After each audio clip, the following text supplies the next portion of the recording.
The people who build China's cities can live here, but residency rules can decide what housing and services they can access.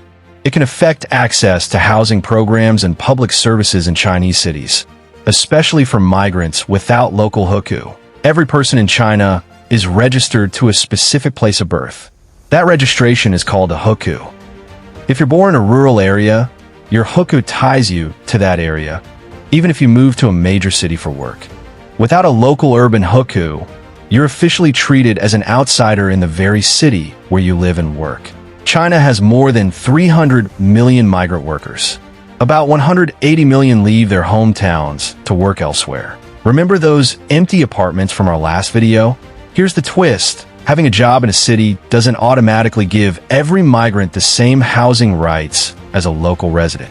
Without local hukou, migrants can face extra barriers to public housing and other local benefits, while property purchase rules depend on the city. So millions end up in informal housing instead. Cramped urban villages, shared rooms, even converted basements. Many live in employer-provided dormitories, often packed tightly with co-workers, with little privacy or stability. These informal neighborhoods, known as urban villages, have become home to millions of migrant workers nationwide. Here's what makes this stranger. These are some of the same workers who built the skyscrapers around them. Migrant labor built much of modern urban China. The towers, the highways, the infrastructure of every major city. Yet without local hukou, that same labor doesn't buy them a stable, legal place to live in the cities they helped build. Hukou has also affected migrant children's access to schools, especially where local enrollment rules were stricter. For years, these restrictions contributed to millions of children staying behind in rural hometowns while their parents worked in cities.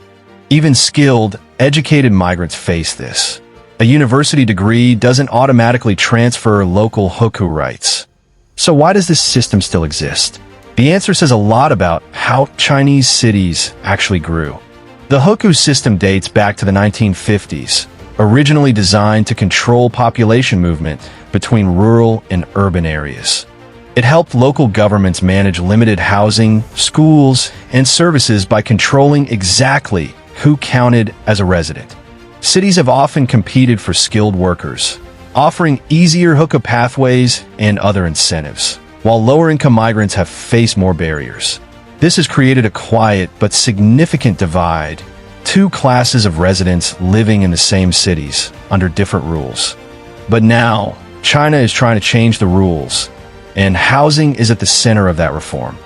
Some Chinese cities have begun loosening hukou rules, especially smaller cities trying to attract more residents. Others have started upgrading urban villages instead of demolishing them, improving conditions for existing residents. Major cities like Shanghai and Beijing, however, remain far more restrictive, protecting limited housing and services for locals. Solution 1. Gradually extend local hukou access to long-term residents, regardless of their original birthplace. Solution 2. Expand rental housing programs specifically for migrant workers, separate from hukou-based restrictions. Solution 3. Invest in upgrading urban villages, rather than treating them as temporary or illegal housing. Solution 4. Guarantee school access for migrant children regardless of their parents' hukou status. Solution 5. Recognize essential labor, not just education level, as a basis for housing and residency rights. China's housing story isn't just about empty apartments. It's also about who's allowed to call this city home at all. If you found this useful, subscribe so you never miss the next country we break down in this series.